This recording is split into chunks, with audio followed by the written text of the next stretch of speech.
للناس وبينات من الهدى والفرقان.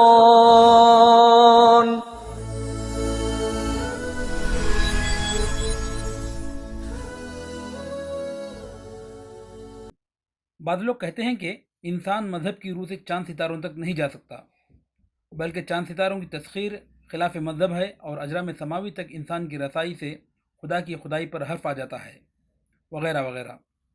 تو اس قسم کی باتیں نہ صرف جہل و نادانی کا مظہر ہیں، بلکہ اس قسم کے خیالات الحاد و لادینیت کی مزید تقویت کا باعث بھی ہیں.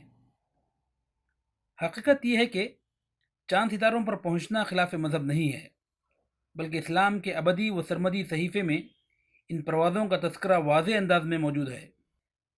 یہ بالکل الگ بحث ہے کہ معاشی نقطہ نظر سے نوع انسانی کے لیے یہ پروازیں مفید ہیں یا مضر، اور شرعی نقطہ نظر سے ان کا جواز کہاں تک ثابت ہوتا ہے.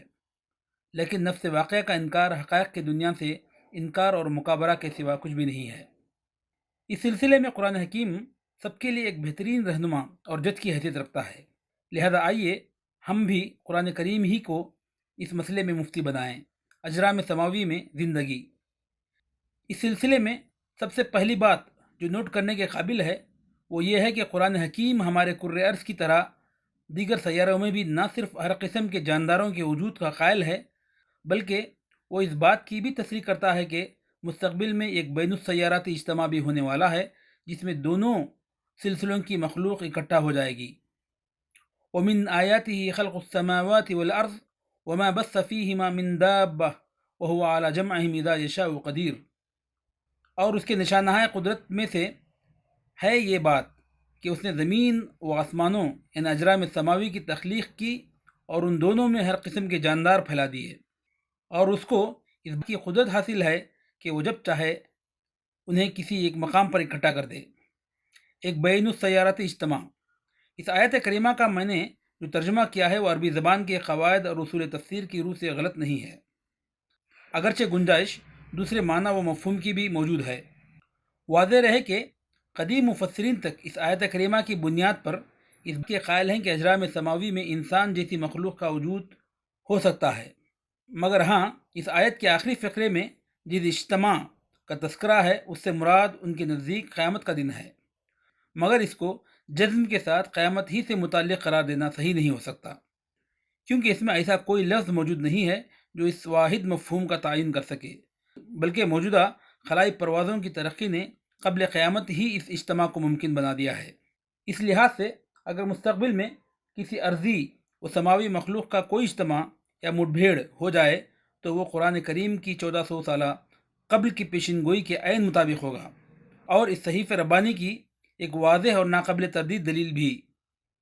بہرحال مذکورہ بالا بین السیارات اجتماع کے لیے راکٹ سازی اور خلائی پروازوں کی ترقی ضروری ہے، جس کے بغیر یہ اجتماع ممکن نہیں. یہی وجہ ہے کہ حسب ذیل آیات میں نہایت واضح الفاظ میں کہا گیا ہے کہ انسان اگر خلائی سائنس میں ترقی کر چکا ہو کہ وہ فضاؤں اور خلاؤں نیز اجرام سماوی کے طبعی و فطری احوال و قوائف سے نپٹ سکتا ہو تو پھر وہ شوق سے چاند ستاروں کی تسخیر کے لیے رخت سفر باندھ سکتا ہے. ام لہم ملک السماوات والارض وما بینہما فلیرتقوا فی الاسباب جند ما ہنالک محذوب من الاحزاب. کیا ان منکرین خدا کو زمین، آسمانوں اور ان دونوں کے درمیان مظاہر یعنی فضاؤں اور خلاؤں پر غلبہ اور قابو حاصل ہو چکا ہے؟ اگر یہ بات ہے تو وہ رسیوں کے سہارے یا مختلف طریقوں سے اوپر چڑھ جائیں. یہ ایک حقیر سا لشکر ہے جو وہاں دیگر سیاروں پر موجود فوجوں سے شکست کھا جائے گا. ایک ترقی یافتہ مخلوق. نیز یہ آیت اس حقیقت کی بھی نقاب پوشائی کر رہی ہے کہ انسان دیگر آباد سیاروں پر پہنچ کر شکست کھا جائے گا. اس سے معلوم ہوتا ہے کہ دیگر سیاروں پر کوئی ترقی یافتہ مخلوق بھی موجود ہے. مگر اس موقع پر یہ بات خوب سمجھ لینی چاہیے کہ قرآن حکیم یہ نہیں کہتا کہ یہ ترقی یافتہ مخلوق تمام سیاروں یا کل اجرام سماوی میں موجود ہے، بلکہ صرف یہ کہتا ہے کہ اجرام سماوی پر ان کا وجود ہے، اور ان دونوں باتوں میں بڑا فرق ہے. لہذا یہ نہیں کہا جا سکتا ہے کہ یہ ترقی یافتہ مخلوق یا زندگی کی کوئی بھی شکل ہمارے نظام شمسی یعنی سولر سسٹم کے کسی سیارے مثلا زہرہ اور مریخ وغیرہ میں ہوگی یا کسی دوسرے نظام شمسی میں. مگر اتنی بات تو ضرور کہی جا سکتی ہے کہ جب کبھی انسان کی مٹ بھیڑ اس ترقی یافتہ مخلوق سے ہوگی تو پھر اس کا حلیہ بگڑ جائے گا۔ زبردست قوت کا مظاہرہ۔ غرض راکٹ سازی سے متعلق مذکورہ بالا آیات کی تائید ایک دوسری آیت سے بھی ہوتی ہے۔ یا معشر الجن والانس ان استطعتم ان تنفذوا من اقطار السماوات والارض فانفذوا لا تنفذون الا بسلطان۔ اے گروہ جن و انس، اگر تم کو زمین اور آسمانوں ان اجرام سماوی کے حدود سے نکل جانے کی قدرت ہو تو نکل جاؤ، مگر تم ایک زبردست قوت و زور آزمائی کے بغیر نکل نہ سکو گے۔ اس آیت کریمہ میں ٹھیک وہی بات کہی گئی ہے جو پچھلی آیت، کیا ان کو زمین، اجرام سماوی، فضاؤں اور خلاؤں پر غلبہ و اقتدار حاصل ہو چکا ہے؟ اگر ایسا ہے تو وہ رسیوں کے ذریعے اوپر چڑھ جائیں میں کہی گئی تھی۔ یہ دونوں آیتیں ایک دوسرے کی تشریح و تفسیر کر رہی ہیں۔ اس موقع پر دو باتیں خصوصیت کے ساتھ یاد رکھنے کے قابل ہیں۔ پہلا، ان آیت کریمہ کا خطاب قدیم و جدید دونوں زمانوں کے لیے عام ہے، کسی خاص زمانے کی تخصیص نہیں۔ چنانچہ ان آیات کا مفہوم بھی ہر زمانے پر بخوبی صادق آ سکتا ہے، جو قرآن مجید کے حیرت انگیز اور اعجازی کلام ہونے کی واضح دلیل ہے۔ چنانچہ گزشتہ دور میں جب کہ راکٹ سازی کا کوئی مفہوم ہی نہیں تھا تو اس وقت اس کا مطلب یہ لیا گیا، چونکہ تم کو زمین اور اجرام سماوی کے حدود سے نکلنے کی استطاعت نہیں ہے، اس لیے تم کرۂ ارض سے باہر نکل نہیں سکتے۔ مگر اب چونکہ قدریں بدل چکی ہیں، اس لیے اب یہ مفہوم لیا جائے گا، چونکہ تم کو اتنی قدرت حاصل ہو چکی ہے لہذا تب تم رخت سفر باندھ سکتے ہو۔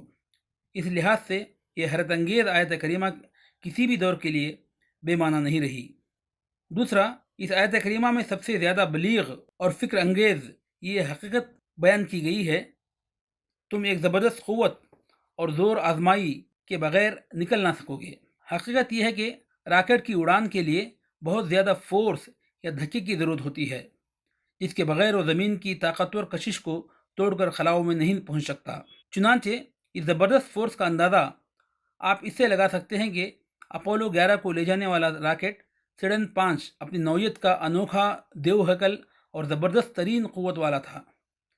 84 فٹ لمبے خلائی جہاز اپولو 11 کو لے جانے والا یہ عظیم راکٹ 363 فٹ لمبا، 3817 ٹن وزنی اور 15 کروڑ گھوڑوں کی مجموعی طاقت کے برابر تھا، اور اس زبردست قوت والے راکٹ کی ڈیوٹی محض 17 منٹ کے لیے تھی۔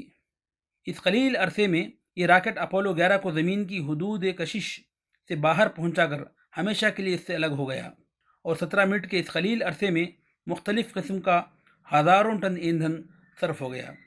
یہ ہے لا تنفذون الا بسلطان کی حقیقت کا ایک آفاقی نظارہ۔ چاند کی تسخیر۔ اب ملاحظہ فرمائیے وہ آیات جن میں صاف صاف طبقات سماوی میں داخلے یا چاند ستاروں پر بتدریج پہنچنے کا تذکرہ کیا گیا ہے۔ فلا اقسم بالشفق واللیل وما وسق والقمر اذا اتسق لترکبن طبقا عن طبق فما لهم لا یؤمنون۔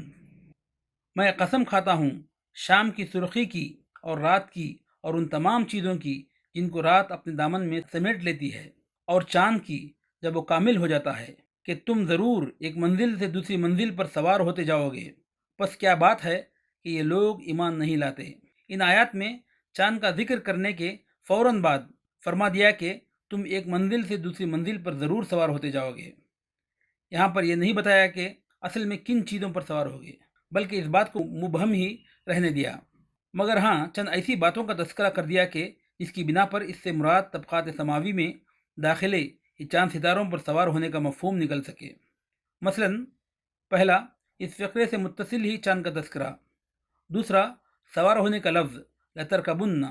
تیسرا، ما بعد ربط و تعلق، پس کیا بات ہے کہ یہ لوگ ایمان نہیں لاتے، لہذا یہاں پر خلائی پرواز مراد نہ لی جائے تو پھر یہ آیات بے جوڑ معلوم ہوتی ہیں۔ ھذا کتاب ینطق علیکم بالحق، یہ ہماری کتاب ہے جو تم پر ٹھیک ٹھیک بول رہی ہے، یعنی تمہارے صحیح صحیح حالات سنا رہی ہے، یا تمہارے حالات پر پوری طرح صادقہ رہی ہے۔ اولیس اللہ باعلم بما فی صدور العالمین، کیا اللہ کائنات کے سینے میں موجود شدہ بھیدوں کا جاننے والا نہیں ہے؟